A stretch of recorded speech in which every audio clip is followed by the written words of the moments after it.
Welcome back to the channel, and today I'm going to go over the most realistic 1-3 session ever. I'll show you guys every single hand from this session and go over my thought process in each spot. But before we get there, let's check on my rice fields. As I mentioned in previous vlogs, my full-time career is being a rice farmer, and at this point in the season, it's basically a waiting game. Every herbicide and pesticide has been applied, and the only thing remaining is to call in an airplane to apply some fertilizer and give the rice one last boost. Besides that, we're just managing the water levels and waiting for it to fully grow until it's time to harvest in mid-October. Currently, the rice just looks like long grass in a wet field, but I'll update you guys in a few weeks when we see some more progress. I'll be hosting my 7th Club GG meetup game tomorrow, Monday, June 24th at 8:30 p.m. Pacific time. It'll be a 50-cent $1 game with a $100 max buy-in. I give away $100 to whoever stacks me and $25 to the person with the highest stack at the end of the night. Click the Club GG link below and use my reference code to join because spots fill up fast. So after 30 straight weeks of posting a vlog, I kinda had a valid excuse since I was moving houses and breaking my back getting the new house set up. But after what feels like we took a lifetime away from the felt, we're back at Capital Casino for a 1-3 match stack session. We are fucking back! We're back! We buy in for our usual $500 stack and buckle up because I'm 100% committed to making this the most realistic vlog of all time and showing you guys every hand. In our first hand of the day, we get dealt Queen 9 offsuit in the hijack, and after the low jack opens to $15, we toss it back in the muck where it belongs. We then fold the infamous Jack 4 offsuit, aka Garrett Adelstein's kryptonite, since no one's giving me signals on what our opponents have. And obviously 5-3 offsuit is just a pure snap fold. We then get forced to see a flop with 8-6 offsuit in a bomb pot, but on a king high board we send it in the muck. Jack 7 offsuit's an obvious fold, but now for our first playable hand. I put on the $6 straddle and it folds to the button who just calls the $6. The blinds fold as well, and I look down at A7 offsuit. In this spot, you should almost always raise any ace because you need the aggression going in a heads-up pot to represent different boards. Our opponent also shouldn't be strong since he just limped on the button when folded to. So I raise it up to $26 and he puts in the call. With $50 in the middle, the flop comes out Queen 10-6 rainbow, and I range bet $20 and our opponent snap folds. If you don't take the aggression here, then you're just playing a small pot not knowing where your opponent stands, making it hard to bluff in future streets. Thank you. We then get dealt over a full orbit of hands that smell worse than my daughter's diapers, ranging from 10-4 spades, a ton of offsuit Jack X holdings, and shitty Ace X hands until we finally get dealt something playable. There's 2 limps to me, and I raise Ace Queen offsuit to $20, and the big blind and cutoff are the only customers. With $60 in the pot, the flop comes out Ace 8-6 with 2 hearts, and I throw out a small c-bet of $25, but they both fold. Looking back, I probably could have checked this one since I had the Ace of Hearts, but I didn't want to miss out on value against an ace and let a scare card come. Next up in our trash pile is 8-9 offsuit and then Jack Deuce offsuit. Then folding Ace 10 offsuit to a $30 under the gun raise is a mandatory play, and even though Queen 9 of spades looks like a fun hand to play, this will kill your profitability in the long run, especially playing it in early position. We're up about $35 early on in the session when we throw on the $6 straddle again. 3 people call the $6, and I look down at 7-8 of spades. If only one person called, I probably would have raised this, but I don't mind seeing a free flop out of position, so I check my option. 4 ways to the flop of King 7-4 with 1 spade giving us middle pair. They check over to me, and I throw out a value feeler bet of $15, and just an early position player puts in the call. With $55 in the pot, the turn comes out the Ace of Spades giving us a flush draw to go along with our pair. He checks again, and now I have a decision. I could check it back and take my free equity, but I decided to turn my hand into a bluff. By doing so, I could get his better 7x hands to fold out, and maybe even get him to fold a hand like King 10 offsuit. So I throw out a $30 bet, and our opponent snap folds. I probably would have triple barreled this hand since he shouldn't have too many ace-x hands unless he made 2 pair, which probably would have raised on the turn. They go all the way up to Los Angeles, everywhere, supermarket. Next hand up is King 5 offsuit, which we raise after 1 limper to chop it up because no flop, no drop, which is always nice. We then fold 9-3 of hearts, Jack 7 offsuit, till we're dealt a premium. There's 3 limps over to me, and I raise the hand no one knows how to play, which is none other than Ace-King offsuit, and I make it $30.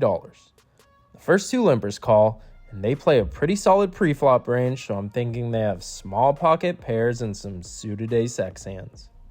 With $90 in the pot, the flop comes out Queen 5 deuce with 2 clubs, and both of them check it over to me. Unblocking flush draws, I think this is a mandatory c-bet since we have the range advantage. I also don't see too many solid players limping hands with the queen in them in early position.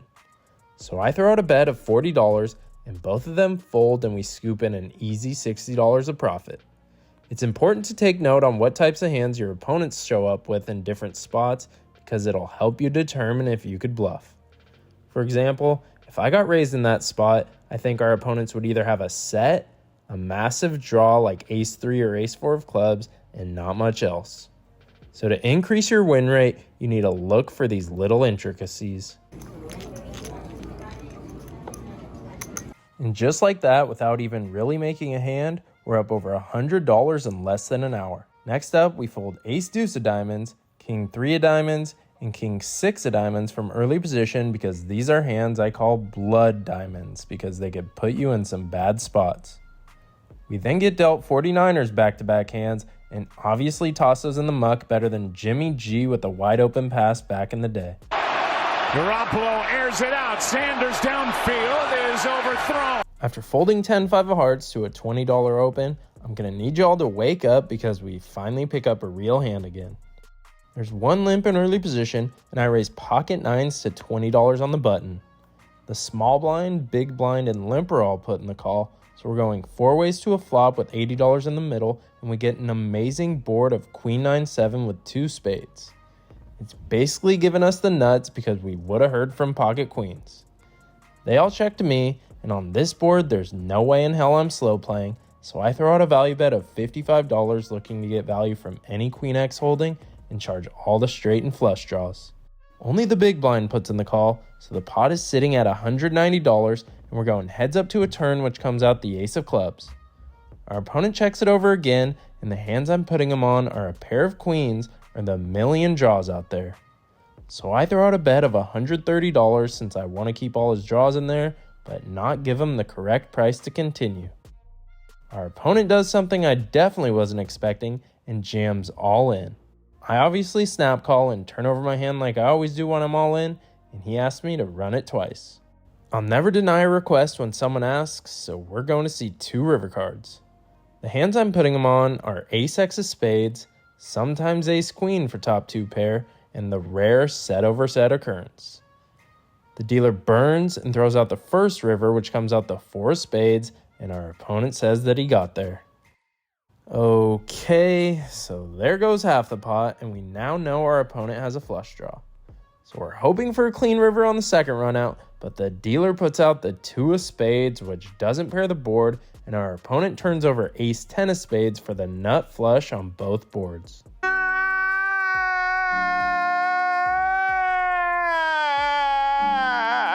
Despite having 84% equity to win the first board, and after the first river comes out, we have an even better chance with 86%, we end up losing both boards in a $1,050 pot.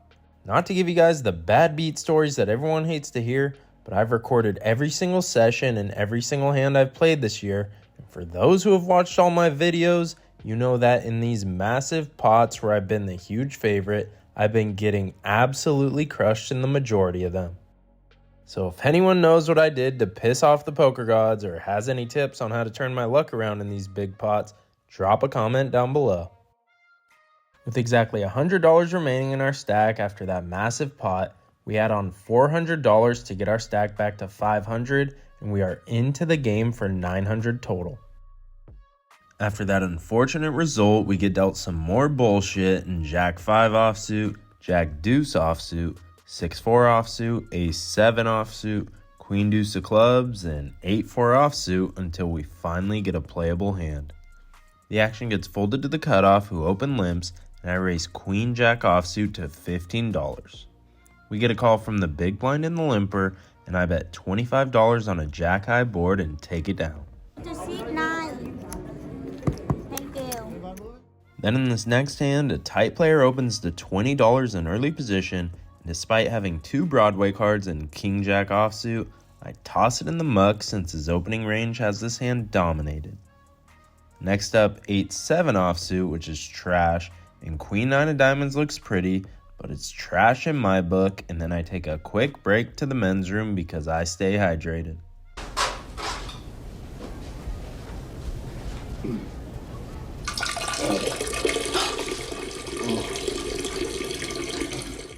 Back from our little excursion, we fold our favorite blackjack hand in 9 deuce offsuit. We unfortunately fold 10 deuce offsuit, which we're sorry to say to Doyle. Rest in peace. We fold queen deuce offsuit, jack 3 offsuit, king 6 offsuit, 4 deuce offsuit, queen deuce offsuit again, 3 deuce offsuit, until finally hand number 52. There's 1 limp in early position, and I raise ace jack offsuit to $20 from the small blind, and just the big blind puts in the call.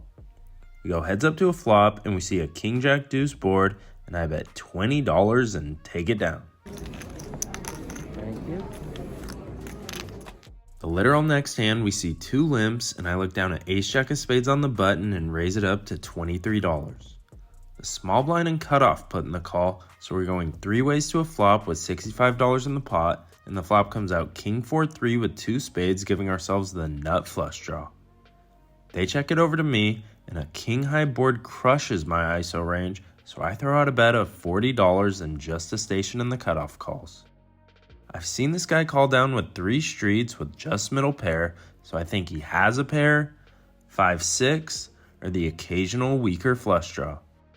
So we go to a turn with $145 in the middle, and the dealer puts out the 2 of clubs, giving 5-6 straight.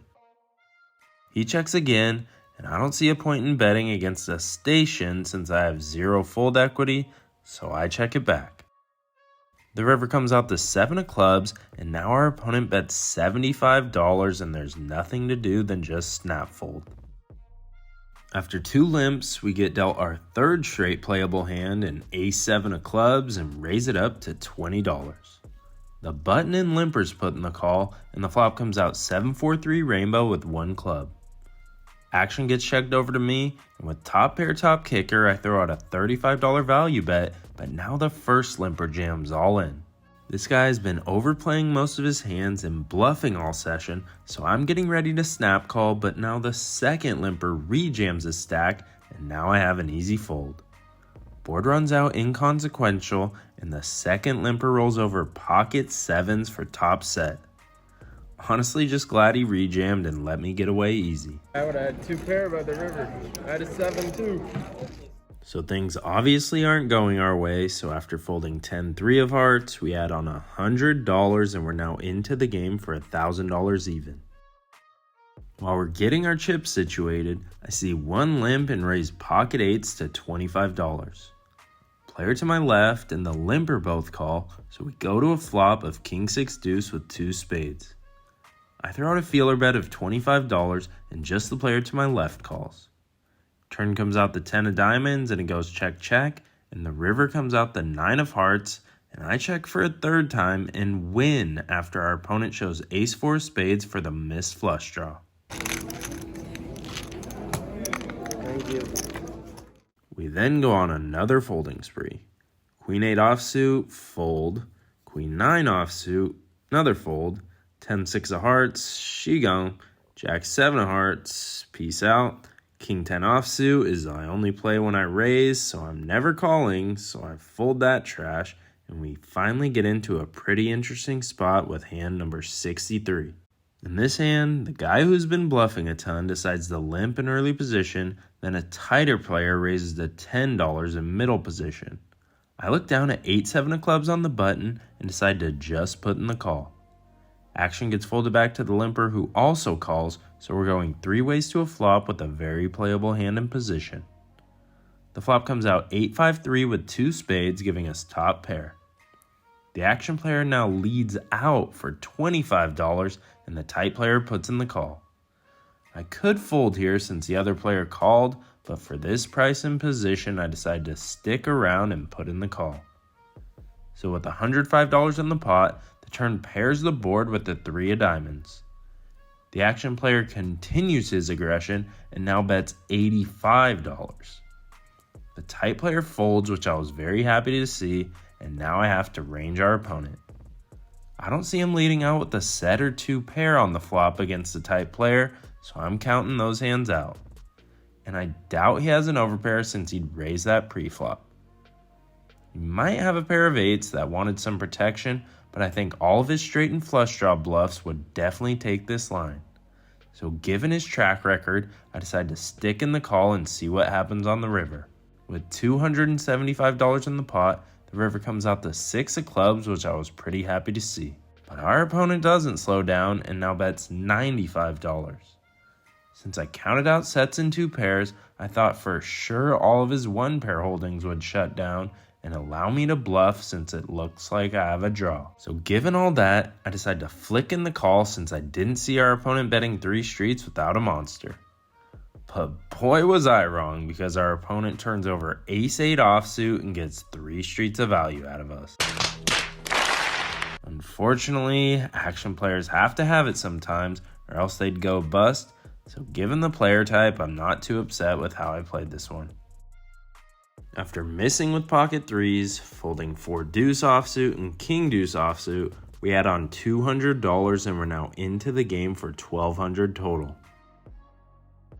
Next up, we see 9 deuce of clubs in a bomb pot and completely miss, fold king 7 offsuit, swing and miss with ace king offsuit, and trash jack 6 offsuit. But for hand number 71, we finally get a pair. The $6 straddle is on and 2 people put in the call, and now the button raises to $20. This seemed like a sizing tell to me since he should be going way bigger given the action. So when I look down at pocket 10s, I decided to put in a 3-bet to $75 from the small blind to isolate him. But now the big blind puts in the cold call out of nowhere. Surprisingly, everyone else gets out of the way, including the button, so I'm going heads up with the big blind. When people cold call a 3-bet, it's usually weighted towards pairs or a strong hand like ace-queen suited or ace-king offsuit. So keeping that in mind, we go to a flop of queen-queen-3 rainbow.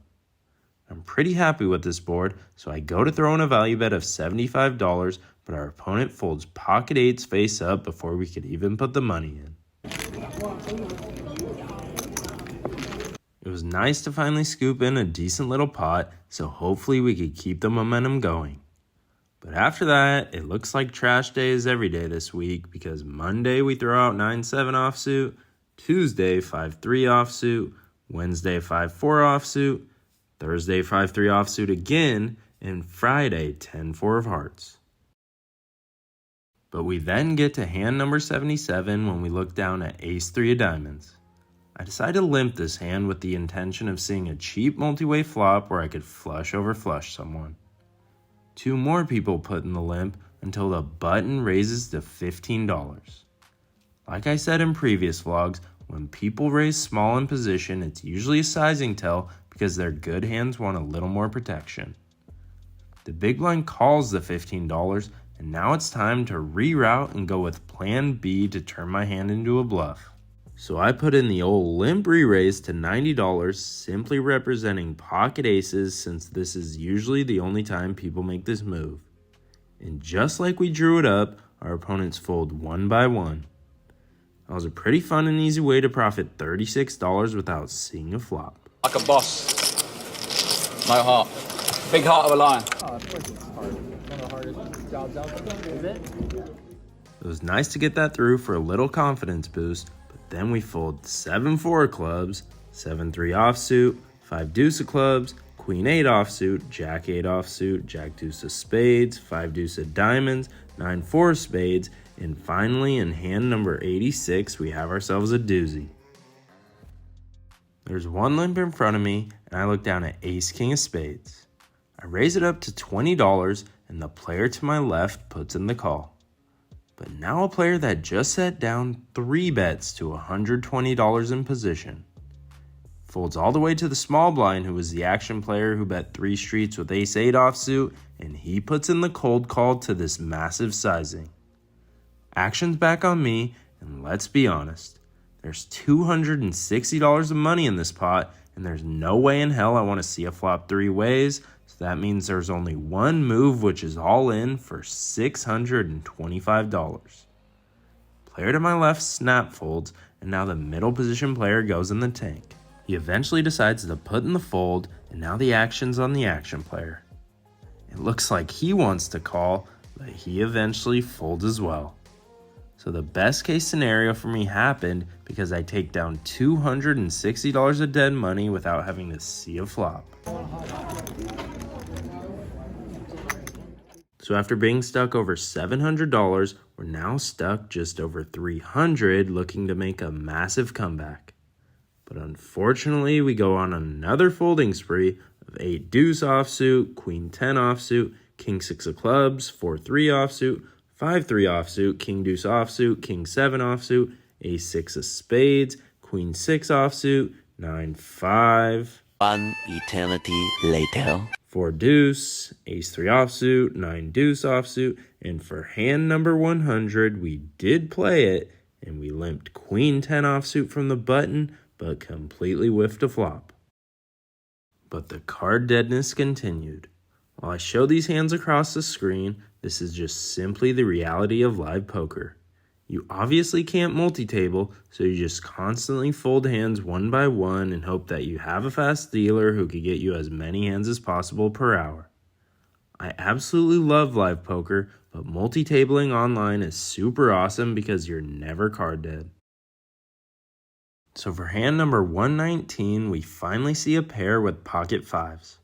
There's one limp, and I decide to throw out $15 to build a little pot, and just the limper puts in the call. The flop comes out ace 5-3 with 2 clubs, and not only did we pick up a playable hand, but we just made a monster. I don't think there's any point in slow playing this bad boy since any ace or flush draw will call, so I throw out a bet of $20, but our opponent folds. Oh, fuck! It's going to be hard to make this massive comeback when we don't get any action with our monsters. But for hand number 120, we raise the beautiful king 10 of clubs to $20 over a limper, but then we get 3 bet and cold 4 bet against, so we obviously mucked that one. Then queen 4 offsuit, 8 deuce offsuit, and 9 4 clubs obviously go in the muck as well. 2 o'clock is quickly approaching, which is when I always leave, so our last hand of the day is hand number 124. There's 3 limps to me on the button, and I look down at 9-7 of spades. All this card deadness got the best of me, so I obviously overlimp and stick in the $3, and the big blind checks his option. So we're going 4 ways to a flop of queen 8-6 rainbow with 1 spade, giving us an open-ended straight draw.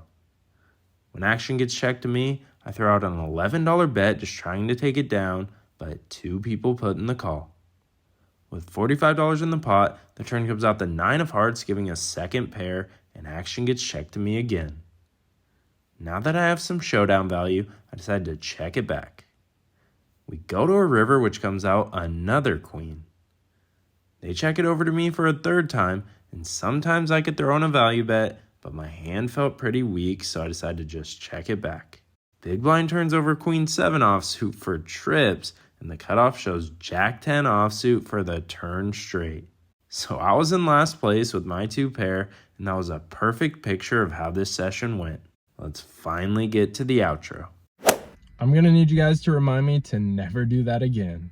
It was just a straight up pain in the ass having to click the record button and recording every single hand of my notes. In for $1,200 and out for $800 even for a $400 loss. Honestly, don't think I could have done much different, especially after that cooler in the pocket 9s hand, so I just need to keep getting in good spots and improving my game. This vlog took a lot more work than I expected, and it's pretty long, so I can promise you guys I'll never do this style again. Just wanted to give you all a glimpse into a full session. This was our only session of live poker this week, so we played 3.5 hours and lost an even $400. We're finally settling into the new house, so I'll definitely be putting in more hours on the felt. As always, I hope you guys run good at the tables, and I'd appreciate it if you could hit the subscribe button to help me reach my new year-end goal of 5,000 subscribers.